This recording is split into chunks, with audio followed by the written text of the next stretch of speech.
Hello বন্ধুরা, আমি beauty চলে এসেছি আবারও বিউটিস বেক অ্যান্ড কুক চ্যানেলে আপনাদের সঙ্গে একটা নতুন ধরনের ডিজাইন শেয়ার করব বলে। কেকটা ছিল আমার স্ট্রবেরি ফ্লেভারের।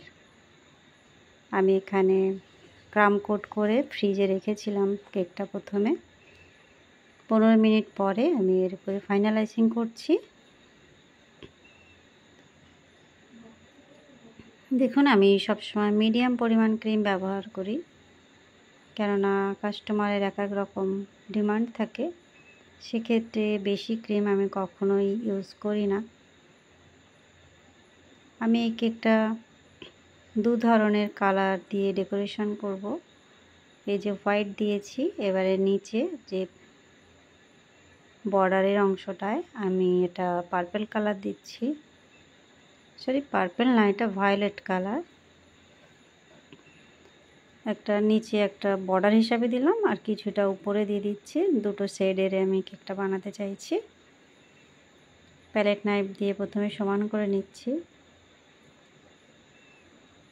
আর উপরটা আমি ভালো করে একটু এদিকে ওদিকে চারিদিকে স্প্রেড করে দিলাম।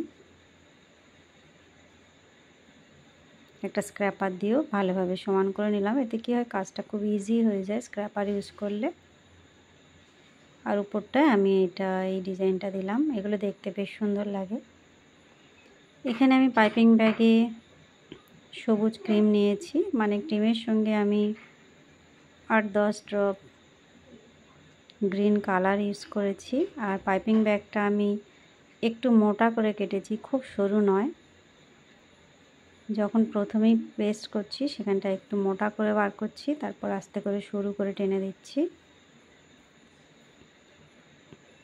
এইবারে আমি কতগুলো গোলাপ বানাবো। এটা হচ্ছে বড় সাইজের রোজ নজেল দিয়ে। ফুলগুলো একদম ছোট ছোট হবে, খোলা ফুল। দেখুন, পুরো অন্য রকমের একটু ফুলটা। একটু ক্রিম দিয়ে নিচ্ছি যেখানটায় আমি ফুলগুলো রাখবো।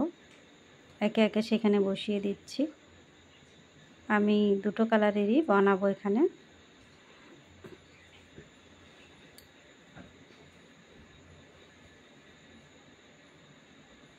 এই ধরনের ফুল আমি আপনাদের সঙ্গে আগে শেয়ার করিনি, এটাই ফার্স্ট টাইম করছি। কত সুন্দর হয় ফুলগুলো দেখুন, একদম ছোট্ট ছোট্ট, যেন ফুটেছে সবে এইরকম একটা ফুল। খুব বেশি পাপড়ি এগুলো করতে লাগে না।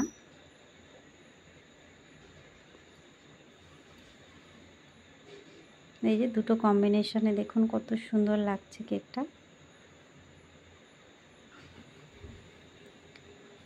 কেকগুলো সামনে থেকে যতটা সুন্দর লাগে ভিডিওতে অতটা ভালো লাগে না, কেননা কখনো লাইট কমে যায়, কখনো বেড়ে যায়, কখনো দিনের বেলায় হয়তো একটু কাজ করলাম, কখনো রাত্রেবেলা একটু করলাম।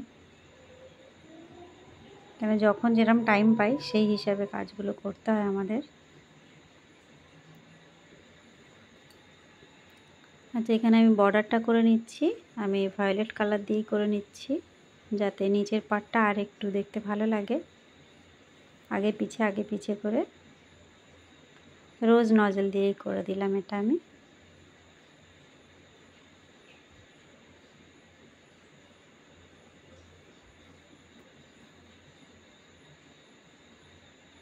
আর এখানে চকলেট গানাশ দিয়ে আমি এটাকে যেরকমভাবে বাঁধা থাকে ফুলের স্টিকগুলো একসঙ্গে অনেক কটা, সেই রকম স্টাইলে একটু করছি।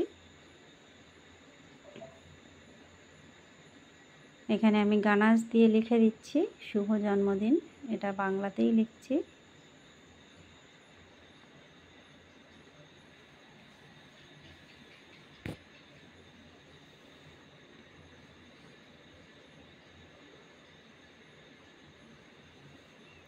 গানাশটা যেন একদম স্মুথ থাকে, তাহলে লিখতে সুবিধা হবে।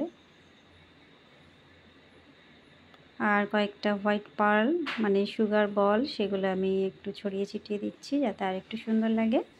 এই যে কেকটা আমার কমপ্লিট বন্ধুরা। কেমন লাগলো? ভালো লাগলে বা একটা হেল্পফুল মনে হলে অবশ্যই একটা লাইক করবেন, চ্যানেলটা সাবস্ক্রাইব করে রাখবেন।